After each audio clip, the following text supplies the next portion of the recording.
Olá, turma do sexto ano, nós aqui de novo, voltando a refletir um pouco ainda sobre a questão da dúvida, e agora eu faço para você nesse segundo vídeo um pequeno resumo daquilo que nós apresentamos no primeiro vídeo, que sobre a dúvida filosófica, porque agora vamos tratando aqui de um outro assunto, mas ainda dentro do contexto e ainda também na mesma página do livro que está sendo acompanhado por vocês. Então, no primeiro vídeo nós tratamos da dúvida filosófica e eu coloquei para vocês que essa dúvida ela parte pela explicação racional, só pode ter dúvida mediante a explicação racional. Discorremos também sobre a importância do conhecimento estruturado, que essa dúvida nos traz o conhecimento estruturado. Falei das novas percepções da realidade, a partir da dúvida eu conheço melhor a realidade, eu tenho noção daquilo que está aí na realidade, eu não me coloco na posição de aceitá-la tal qual como ela é apresentada à sociedade, mas como pensador eu tenho essa visão de questionador. Então essa dúvida é ter senso crítico. Então toda vez que eu duvido eu estou tendo senso crítico. Lembrando outra vez Descartes, que vai estar dizendo que só há uma certeza das coisas por meio das dúvidas. Eu preciso duvidar de todas as coisas existentes no mundo para eu poder encontrar a verdade absoluta. Ele vai afirmar isso, né, no Cogito Ergo Sum. E aí também nós colocamos que essa dúvida, nós encontramos distintas direções, cada um de nós tem um rumo a tomar para encontrar a resposta àquilo que estamos indo à busca, aquilo que estamos indo ao encontro. E com tudo isso, a possibilidade de, então, vai me estimular a questionar todas as coisas. De maneira que, por fim, nós colocamos que a dúvida nos leva a uma reflexão e a construção lógica dos questionamentos. Olha só, leva a reflexão e a construção, a organização lógica do pensamento. Então, esse foi o que nós tratamos no primeiro vídeo, só fazendo essa síntese para vocês aqui. Agora, então, caros alunos, vamos tratar um pouco mais sobre sociedade pós-moderna. É a sociedade que nós estamos vivenciando no momento, com todas essas mudanças, com todas essas transformações. É a sociedade, sobretudo, bem vivenciada por todos vocês que ainda estão nessa fase da adolescência, nas descobertas, aprendendo com filosofia a importância dos questionamentos e de como duvidar de todas as coisas que vocês vão encontrando no dia a dia. Muito bem, então quando se fala de pós-modernidade, vamos logo encontrando aqui qual é o forte desse pós-modernismo. O forte do pós-modernismo é justamente a globalização. Quando se fala de globalização, nós estamos falando dessa interligação das grandes potências, inclusive o Brasil não é uma grande potência, mas de certa forma o Brasil ele faz parte dessas discussões da globalização porque se beneficiou de certa forma. É claro que a globalização tem lados positivos e negativos, mas nós não vamos aqui aprofundar porque o foco no momento não é esse. Haveremos de tratá-los deste assunto em uma outra ocasião. Mas essa globalização é justamente essa integração política, econômica e cultural mundial. Então todos os países, sobretudo essas grandes potências, eles estão interligados politicamente, culturalmente e de certa forma estão nessa linha de conversa, dessa compreensão, desse entendimento econômico, né, de um país com suas potências, as negociações entre um país e o outro, no que tange a questão da tecnologia, das mercadorias. E essa globalização ela vai ser impulsionada pela redução de custos. Quando eu falo em redução de custo, aí vem também a questão da comunicação, né, entre os países. Então essa redução de custos e comunicação dos países. Por que redução de custos? Porque a partir do momento que eu interligo um país ao outro, eu preciso ter esse entendimento, essa compreensão que é necessário reduzir os meus custos, reduzir os meus impostos para importar mercadoria e exportar também mercadoria, porque cada país tem suas potências, suas qualidades em termos de produção, e aí há essa ligação, essa compreensão. Isso vai se dar justamente no final do século XX e início do século XXI, que é o século que nós estamos no momento. Então, o que temos aqui? Um domínio do sistema capitalista. Infelizmente, quando se fala de globalização, o sistema que manda é o capitalismo. É um pouco contraditório, porque nós vivemos num regime democrático, que se fala de democracia, e Platão, Aristóteles, depois vai até criticar essa questão, que democracia é essa, até que ponto a democracia é bom, até que ponto é importante.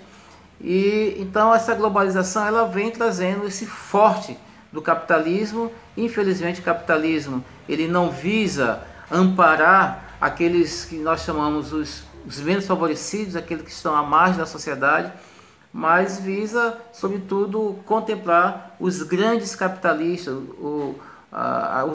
os donos do mercado, aqueles grandes empresários. Então, a política ela está voltada mais para esse teor. Então, esse capitalismo ele é baseado na propriedade privada. Olha só, propriedade privada. Valoriza-se a propriedade privada dos meios de produção com fins lucrativos. Isso nos lembra Marx, quando vai falar da mais-valia. E Marx então valoriza o trabalhador, mas o capitalismo desvaloriza o trabalhador, porque você só vale enquanto produz. Enquanto você não produz no capitalismo, você não tem importância nenhuma, você é esquecido. Então você tem importância, tem valor enquanto você faz parte dessa cúpula da classe empresarial, dos grandes empresários. Se você está à margem da sociedade, você não é contado, não há importância, não há política voltado para os interesses dos menos favorecidos. O que se quer no capitalismo é o lucro. O mais importante é justamente ter resultado. Então o trabalhador ele troca a mão de obra dele pelo o lucro que vai beneficiar o dono do capital. O trabalhador não faz parte da divisão dos resultados que Karl Marx vai chamar de mais-valia. Para melhor compreender esse aspecto da sociedade pós-moderna, é importante frisar essas fases. Nós temos duas fases. A primeira fase que vai iniciar com o fim da Segunda Guerra Mundial, isso vai se dar lá em 1945, e vai aí até o declínio da União Soviética, a ex-União Soviética de Mikhail Gorbachev, quem não lembra, né? Então, com o declínio, ela vai se dar bem aqui, né? O início do fim da Segunda Guerra Mundial até o declínio da União Soviética em 1991. E aí nós temos o que? Nós temos aqui o fim da Guerra Fria. Essa Guerra Fria entre Estados Unidos e União Soviética, era chamada a Guerra Fria. Conflitos indiretos, não eram conflitos diretos, eram chamados conflitos indiretos. Por quê? Era um conflito de ordem política, militar, tecnológica, econômica, social e ideológica. Então quem tinha mais força, quem tinha mais poder político, então é uma luta de quem tem mais poder. E o que imperava aqui justamente são esse sistema política, a ordem militar, tecnológica, econômica, social e ideológica. E essa guerra, de certa forma, trouxe grandes transtornos, e até hoje nós temos ainda, de certa forma, muitos resultados negativos em relação a toda essa questão. E aí vem outras coisas, né, de país com maiores potências. O certo é que esses acontecimentos eles trazem para nós hoje um fundo histórico, mas que requer também, como falamos no primeiro vídeo sobre a questão da dúvida, de nós estarmos duvidando de alguns aspectos no sentido de encontrar respostas concretas. E a segunda fase, nós temos aqui, ela vai iniciar no final da década de 80. No final da década de 80, quando nós já estamos aqui falando da nova, já ensaiando a questão da nova república, trabalhando os movimentos contra todo o regime militar que imperava no nosso país. E aí tem um fato importante aqui nessa segunda fase, que é a consolidação definitiva da pós-modernidade. Então consolida-se na segunda fase, já nos anos 80, vai concretizar realmente, bate-se o martelo. Então já podemos aí dizer que estamos realmente no pós-modernismo, né? E essa pós-modernidade como uma estrutura social, política e econômica no mundo. E aí os países então passam a ter essa compreensão, se interligam nos seus interesses sociais, nos seus interesses políticos, nos seus interesses econômicos e nos seus interesses também de comunicação, os interesses de mercado, e essa discussão de de como reduzir seus impostos para fazer essa transação comercial. E o que realmente marca a pós-modernidade, primeiro, o avanço da tecnologia. Houve um grande avanço da tecnologia, e se pode até dizer também o boom da internet, né? O boom da internet, a era da cibernética, e com a era dessa cibernética, então muda todos os tipos de sistema, o sistema realmente fica bem mais veloz, há um mecanismo maior de interação social, de interação tecnológica, de interação de mercado. Mas, de certa forma, continua imperando aqui o monopólio do sistema capitalista. Se o capitalismo já era selvagem, já era malvado, com esse fator aqui da consolidação definitiva do pós-modernismo, então o capitalismo passa a ter mais poder ainda em relação a essa relação de mercado. Mas afinal, como se desenvolve os questionamentos filosóficos nessa sociedade pós-moderna, uma vez que no outro vídeo nós tratamos sobre a dúvida filosófica?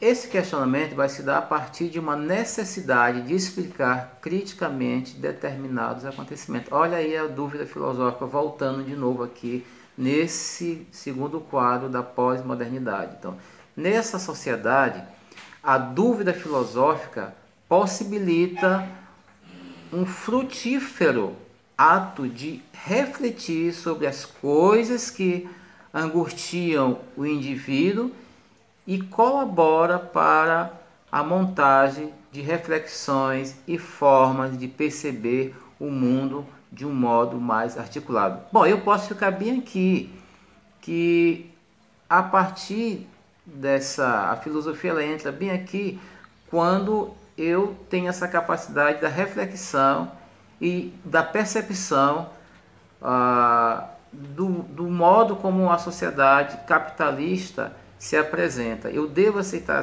a sociedade capitalista tal como ela é, se eu estiver nessa linha de pensamento da alienação, então eu vou aplaudir o sistema, eu vou achar que está tudo bom. Se eu estou sendo beneficiado com alguma coisa, então está ótimo. Mas se eu parto de um raciocínio lógico, criticando sobretudo o sistema da pós-modernidade, é obviamente que, pela minha logicidade, eu vou dizer que não dá para concordar com esta sociedade. Então, eu vou por dúvida filosófica, para que eu encontre resultado, para que possa frutificar os resultados.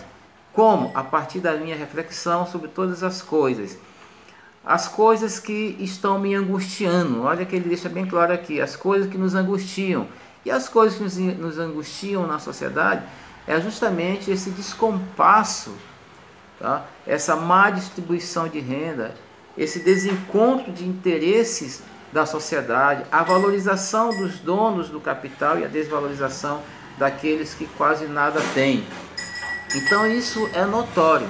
Então essas coisas todas, isso vai me causar uma certa angústia de não concordar com as coisas que estão me apresentadas pronta e acabada, e que nós somos forçados muitas das vezes por força da lei e por força de uma série de coisas aprovadas aí no mundo da política, no Congresso, no Senado. Nós somos obrigados a aceitar aquilo que nós não suportamos, aquilo que nós não gostamos. Então, pela dúvida filosófica, nós temos essa capacidade de criticar todo o sistema político, de criticar o sistema econômico, e mesmo estando nessa série que vocês estão do 6º ano, já há essa possibilidade em fazer tal reflexão, porque no dia a dia vocês, a comunidade, a sociedade, os pais de vocês se encontram com coisas que angustiam de certa forma.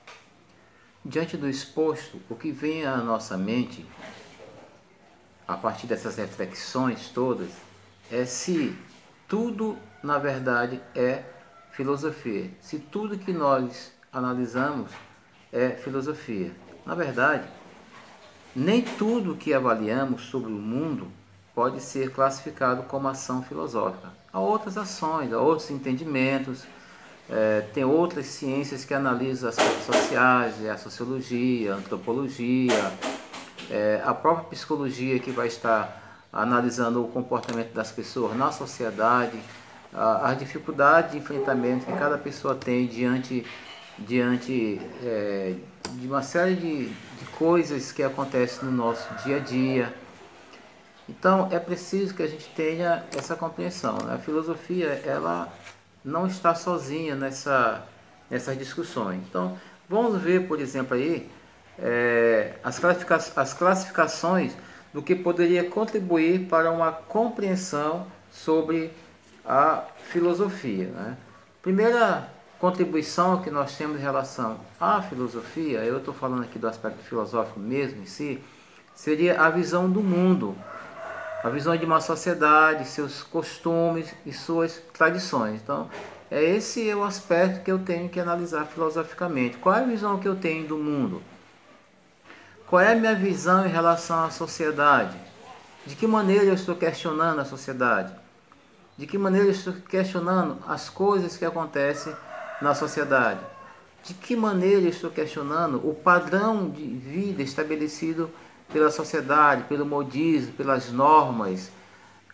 Esse avanço da tecnologia, ele é benéfico? Até que ponto é benéfico?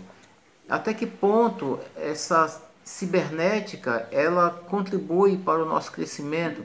E até que ponto essa tecnologia, ela manipula as nossas vontades e os nossos desejos, os costumes, as tradições. Eu não posso mudar os costumes de uma sociedade. Eu não posso mudar a tradição de uma sociedade, porque aonde quer que nós estejamos, aonde quer que você vá, quando você chega ali naquele lugar, já tem um padrão estabelecido, já tem uma sociedade estabelecida, tem uma tradição que você não vai mudar. Nós podemos sim questionar certos absurdos sociais, certos absurdos comportamentais, mas mudar nós não podemos mudar, porque já faz parte do padrão social daquele lugar. Então, essa definição não faz distinção entre filosofia, cultura e religião. Não faz. Nós não estamos aqui querendo modificar a cultura de um lugar ou querendo mudar a religião de um lugar. Nós não podemos criar novas normas daquilo que já está estabelecido. Nós podemos apenas refletir sobre aquilo, se aquilo que já está existente, se é bom ou não para nós. A questão do fator religioso é um respeito que também deve se ter, e a filosofia, de certa forma, ela vai ter esse respeito. É óbvio que a gente sabe que há alguns pensadores um tanto céticos, alguns filósofos que colocam realmente a religião em segundo plano, colocam dúvidas sobre a existência de Deus. E a segunda contribuição aqui dessa dúvida filosófica se trata da sabedoria, a sabedoria de vida que algumas pessoas adquirem a partir da moralidade. Então se falou já em outros momentos na sala de aula sobre a questão da ética, da moral. Então, que sabedoria eu vou adquirindo, que padrão de vida eu vou adquirindo a partir da moralidade? Qual o meu entendimento de moral? O que é lógica?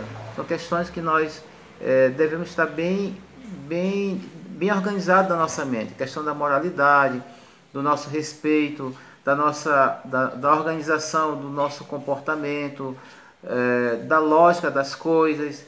Então, nessa concepção, a filosofia consiste em uma contemplação do mundo. Sendo assim, a filosofia seria o quê? Uma busca pela construção do conhecimento interior ou do pensar acerca da existência humana. E quando se fala do pensar acerca da existência humana, isso nos transporta para os nossos primeiros pensadores, que foram os pré-socráticos, quando eles estavam ali naqueles momentos ainda discutindo sobre a origem do mundo, sobre a origem da natureza, sobre a origem de todas as coisas. Ali, os nossos pré-socráticos, Tales, Anaximenes, Anaxágoras, Pitágoras, Protágoras e tantos outros pensadores que, tempo ainda que a religião estava muito arraigada, não encontravam respostas a essas inquietações, a essas angústias na religião, não encontravam respostas na mitologia.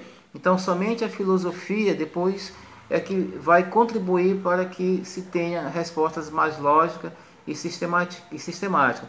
Outro aspecto aqui é o esforço racional para conceber o universo como uma totalidade ordenada e dotada de sentido. Então, de que maneira eu estou percebendo esse universo?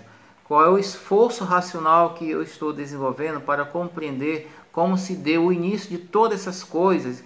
É claro que nós já temos esse conhecimento, nós já temos essas informações, nós já queimamos, já conseguimos superar muitas etapas desse conhecimento filosófico, graças à ajuda dos primeiros pensadores.